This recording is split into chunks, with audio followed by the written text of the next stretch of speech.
dlawe munhu wa swigevenga ekisi ka Mahuku Eastern Cape mixo wa namuntlha. Mindyangu ya khale ka valwela ntshunxeko va kuma kurhula hi ku vuya ka masalelo ya varhandziwa va vona. Maka hina lawa i mahungu ya SABC ririmi ra Xitsonga, mina vito ni Matimu Khosa riperile.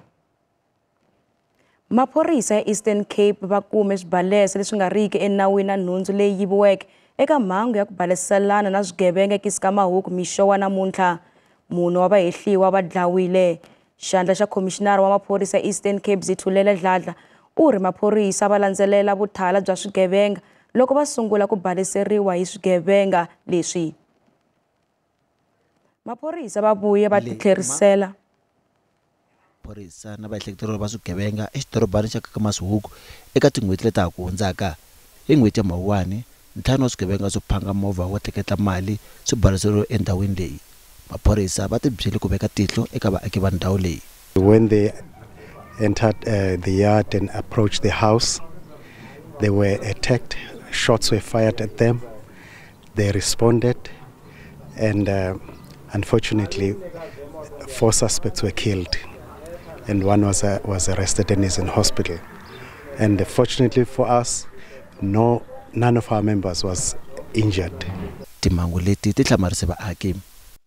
Sewuthuka ke kasiziva into ezinjini ezehlileyo kulelali yethu ngoba ke sixhalabile ngoku sinoloyiko olukhulu xa kwenzeka lento siyivayo ke ngoku sifa nganentsasa nje kuba ndizoyibona ngoku apha kusasa ke mina ke ngehlobo kuba ndifika ngoku ndivile kodwa ke imipu ebusuku iqhubekeka idubula.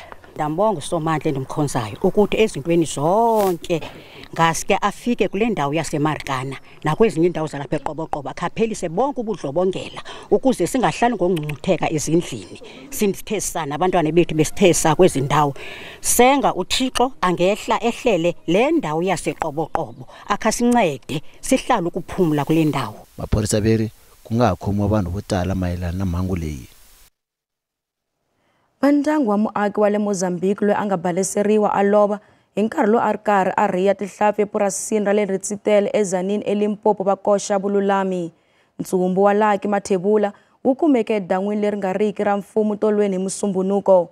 Vandyangu va ri u vonake ro hetelela hi Ravumune hi nkarhi lowu a ri karhi a riya tihlampfi na van'wana vambirhi. Bona va tshemba leswaku u dlawe hi ku baleseriwa ivi ntsumbu wakwe wu tumbetiwa loko u nga se hoxiwa edan'wini. Vandyangu wa Lucky Mathebula va taleriwe hi gome. Va vula leswaku Mathebula u va siye na vusweti. A hi tshembeli ka vona na sweswiwani a ha ri na plani ene a ka ha ri hava lexi hi nga ta ku hi ta xi endla. Hi yena loyi munhu a hi tshembeli ka yena a hi xavela swakudya loko a famba phasa tihlampfi teto a swi kota ku kuma 300 400 a xava swakudya ku kota ku hanyiwa ku yiwa mahlweni. Vandyangu va hehla leswaku Mathebula u baleseriwe a lova loko a ri karhi a pasa tinhlampfi epurasini ra le kusuhi. Vandyangu va vula leswaku hi nkarhi wa kona Mathebula a ri na vavanuna vambirhi loko va nghena epurasini. Vavanuna lava va pfumela leswaku a va nga ri na mpfumelelo wo nghena epurasini, kambe mutirhi wo rindza purasi a va byele leswaku va nga phasa tihlampfi. Va security a hi hlamusela va ku na problem kasi yelana o hi xavisa maswa ziyaleni daswa hi vula swa a hi le ntirho wa hina ni ho haluya hi kota ku endlana hi pfuneka lana na la hi jisa mimiti ya hina hi ta fish leti. Lavambirhi va vula leswaku va vone vavanuna vambirhi endzhaku loko va twe mpfumawulo wa xibalesa. Yo twa xibama kumbe tshama lani hi vona ta vona ku ri ku endleka yena ku dlava timovha leti nga ta la purasini ti fika ti yima nkarhi wo leha la ku ri khale hi vona tlha ti famba makume se yini se tlhela le ka misa la nga biwa ko xibama le nga twa xibama xi ba kona fika ku xibama lexi la nga biwa ko xi nga ba kona yo kuma timpahla ta yena yo kuma xidloko na lexa xikepe xa yena ni leswaku khapela xikepe lexiya so ya nga kona. Vandyangu va hehla leswaku Mathebula u dlayiwile ku heta ku va na xikungu xo tumbeta ku dlawa kakwe. Loko hi va langutisa xiyimo xa vona vo endla ingaku i munhu loyi a vekiwe ndhawu ya ku titimela leswi a ri hi xiswona ku ri a ku na la a tikomba ku a ri matini like ingaku hi loko sweswi munhu o duvuriwa sweswiwani a ri fresh na ku ri wa titimela wa twaleka ku wa titimela and like ingaku o va na ayisinyana so hina hi hleketelela ku valungu lava va na tifriji letikulu ta malamula leti va vekaka ka tona swiharhi loko va swi duvurini hina xoko a va n'wi tekini va n'wi veka a tifrijini teto ivi va zama na ku susa va lwisana na ku susa bullet yaleyi va nga n'wi duvula leswi hina hi swi hleketerisaka swona hi leswi hi swi hleketelelaka ku ngati liya leswi hi humisaka swona ku tikomba ingaku ndhawu liya a yi ri ku ingaku a ku ri ku susiweni ka something loko a hi nga yangi i nga kumekangi leswi hi swi vonisaka swona hi pfuniwe hi ku ya le purasini hi ya tala hi la mulungu a nga chuwa kona ene machuwele ya yena a ngo chuwa ku hi ta n'wi dlaya a va chuwa ku hiseliwa tifeme ku swi nga endleka hi strike a va swi tivi ku hi ta endla yini maphorisa va le ku lavisiseni ka xivangelo xa rifu ra Mathebula. N'wanuna loyi ku vuriwa leswaku hi muhlapfa kusuka eka tiko akelana ra Mozambique laha a tshamaka emugangeni wa le Nyakelani. Ku ya hi swiviko swi vula leswaku n'wanuna loyi a ya ku phaseni ka tihlampfi edan'wini leri kute loko maphorisa va fika na va swi lamulela mhangu endzhaku ka ku mangariwa ka mhangu leyi va kuma leswaku hakunene n'wanuna loyi u hundzile emisaveni. Mathebula u ta heleketiwe endlwini yakwe yo hetelela hi Mugqivela. Epimani Balo wa Mangu ya SABC eNyakalang a handle ka le Tzaneen. Vaaki va ndhawu ya tiflete eMidrand eJoni a va ha ri na byetlelo endzhaku ka mhangu ya ndzilo vusiku bya tolo.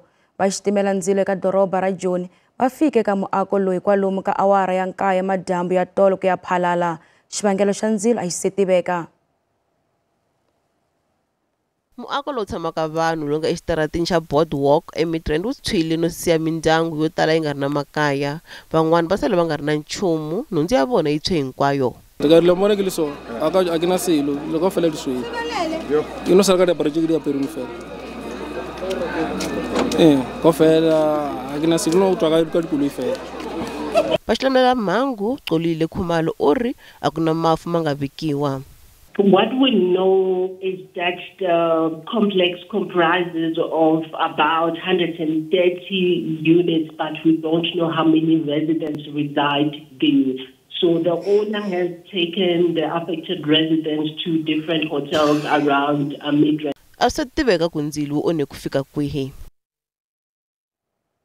Namuntlha mfumo wa Afrika-Dzonga wu amukele masalelo ya 49 wa khale ka valwela ntshunxeko lava nga lovela no lahliwa matikweni mambe ya Zimbabwe na Zambia. Tiro a wu ri erivaleni ra swihahampfhuka ra mavuthu ra Waterkloof ePitori. Nhlayo yo tala ya valwela ntshunxeko hi lava nga baleka laha tikweni hikokwalaho ka tihanyi ta mfumo wa xihlawuhlawu. Endzhaku ka ntirho wa namuntlha, mfumo wu ta khoma nkhuvo wa ximfumo wo va amukela laha kaya hi Ravuntlhanu eFreedom Park na le Pitori ku funga ku vuya ka valweri va ntshunxeko etikweni leri va velekiweke eka rona. Let us begin to appreciate the fact that the exhumation, handover and reburial of deceased victims who died during the liberation struggle, that is 1960 to 1994, which was also the TRC mandate period. Their exhumation, handover and reburial has been taking place over the years. Since 2007, to date, as I'm talking to you, we have exhumed 180 remains, and that also comprises of those who were judicially executed on death row for politically related offenses. Onika Kwakwa wa Defense and Military Veterans u ri ntirho wo valahliwa nakambe wu ta khomeriwa eka swifundza leswi va humaka eka swona ku tiyisisa leswaku va lahliwa hi xindzhuti na xichavo lexi va faneleke. It's a process of having to move them properly so that when we then finally have the ceremony that is going to be conducted by the South African National Defence Force, all the 4 arms of the Defence Force, they are here. Then we will have the Minister of Defence and Military Veterans is going to be the one who's going to be leading the delegation for the ceremony today. President wa ANC Veterans League Snuki Zikalala u ri mindyangu ya vafi va maAfrika-Dzonga lava vuyiseriweke eZambia na Zimbabwe na vona va ta xikuma xiheri. There they'll be taken to one military hospital where they'll be housed, and then from there on the 27th, the president will receive them officially. I think it's very, very important because majority of the families wanted closure. The president of the ANC in the country announced at the ANC General A statement 3 years ago that will initially start with three prominent people, that is Basil February, Duma Nokwe and Florence Moposho. But then we had COVID came, and it could not happen. And so after COVID, because we received a lot of applications from families saying that they want their mortal remains of their beloved to also be repatriated. Utlhele a khensa mifumo ya Zambia na Zimbabwe lava nga tiyisisa leswaku masirha ya maAfrika-Dzonga ya hlayisiwile eka malembe lawa hinkwawo.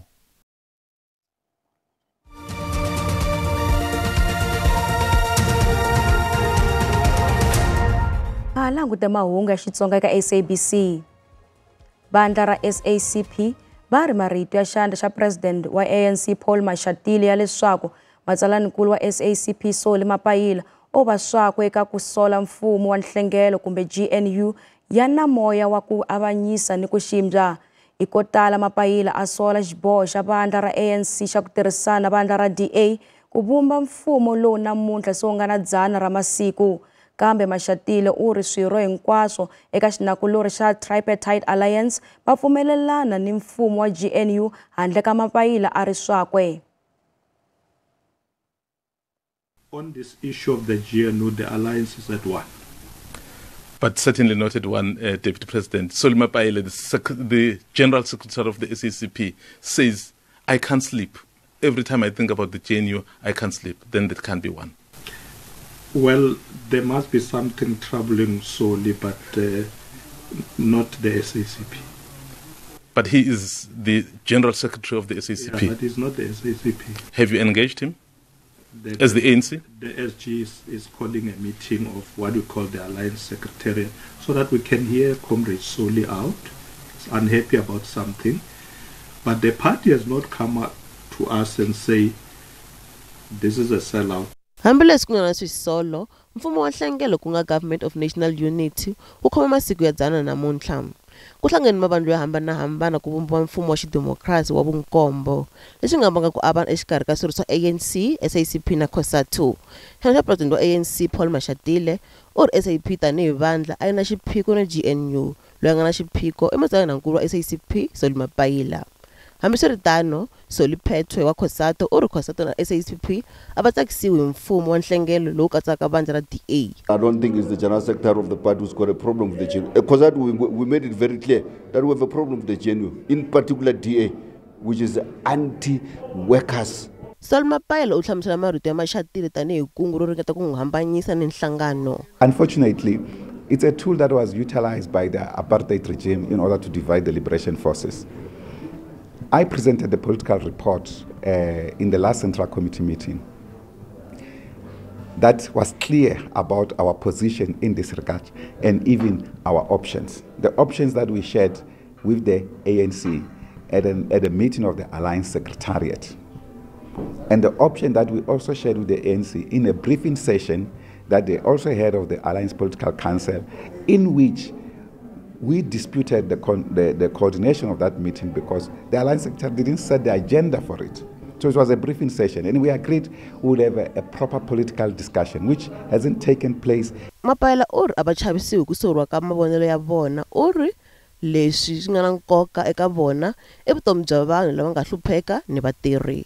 Doesn't matter what leaders are saying, because sometimes leaders want to justify things because they want legitimacy in office. We're not concerned about legitimacy in office. We're not concerned about positions in office.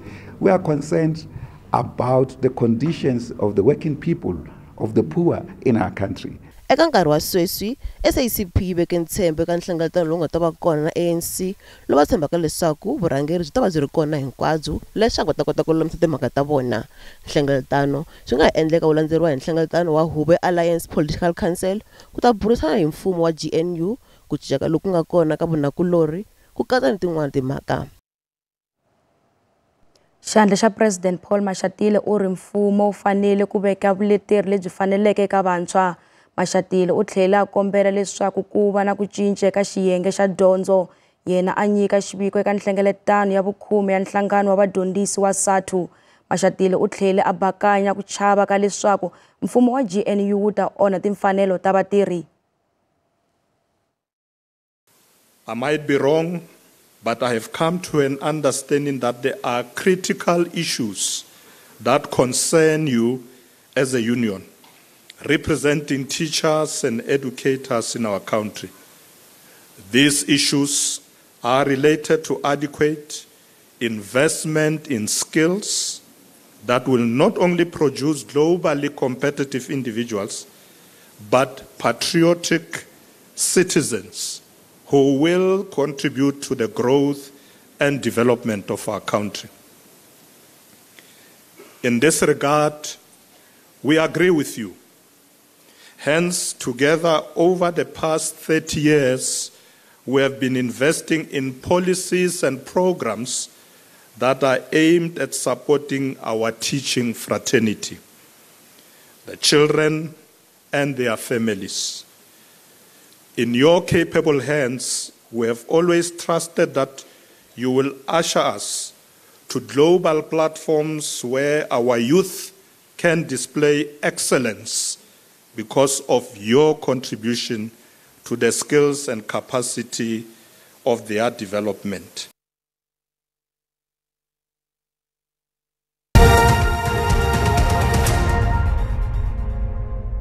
Randi yi tiyelerile loko yi pimanisiwa na timali ta matiko misava. Nxavo wa dolara i 17 rand 19 cents, pondo i 23 rand 1 cents, euro i 19 rand 21 cents, kasi pula ya Botswana i 1 rand 81 cents. Minkavelo ka JSE a yi ri ehenhla namuntlha. Nsuku i $2,660 i awunsi, platinum i $991 i awunsi, nxavo wa oyili yimbisi i $74.23 hi mphongolo.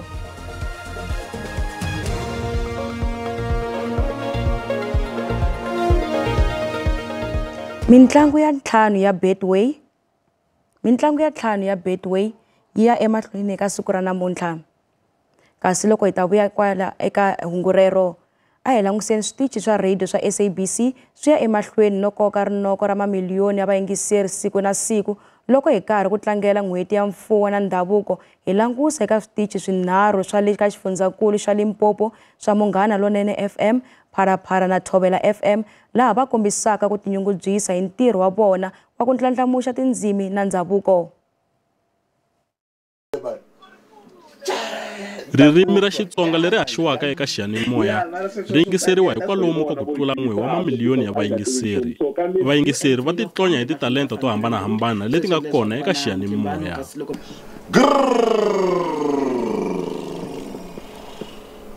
Xitichi xin'wana lexi na xona xi tisaka ku cinca i xitichi xa Thobela FM lexi fikelelaka kwalomu ko tlula 2 wa mamiliyoni ya vayingiseri etikweni hinkwaro. Xitichi xa ririmi ra Tshivenda xa Phalaphala FM na xona xi tinyungubyisa hi ku fikelela vayingiseri vo hlaya. Xitichi lexi xi fikelela vayingiseri va nhlayo yo tlula 1 wa mamiliyoni ya vayingiseri. Vahaxi eka switichi leswinharhu va vula leswaku swi na nkoka ku haxa hi ririmi ra ka vona no hangalasa mahungu lama nga ni ntiyiso hi ririmi ra manana.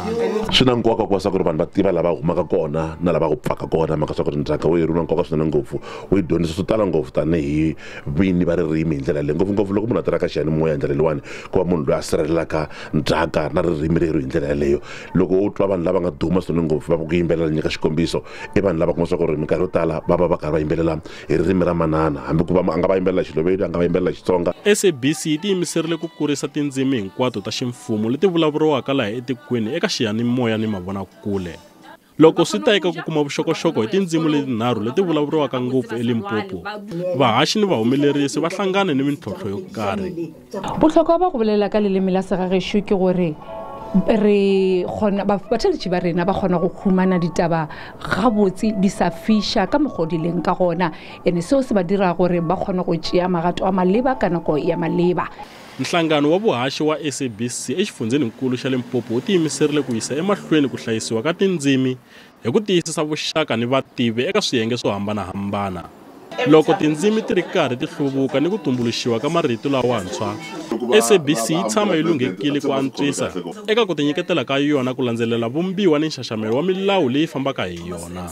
Ndi zwa ndeme nga maanḓa u hasha nga luambo lwashu lwa Tshivenḓa ngauri vha ḓo zwi humbula uri ndi ṅwedzi wa vhufa zwa zwino. Ri tea u vhulunga luambo lwashu u itela murafho u ḓaho nahone u ḓivhe vhubvo hawo ngauri hupfi u sa ḓivhi vhubvo hawe na vhuya hawo a nga vhuḓivhi. Zwino ndi zwa ndeme tshoṱhe ri tshi hasha nga luambo lwashu lwa Tshivenḓa lwo kunaho.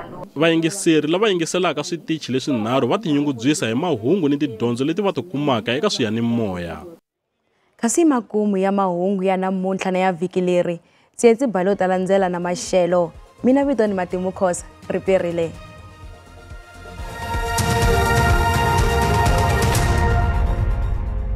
Riperile a leswaku xiyimo xa maxelo xi khomile yini eka madyambu ya namuntlha ku langutile mpfula na moya eka ndhawu to hambanahambana ta tiko.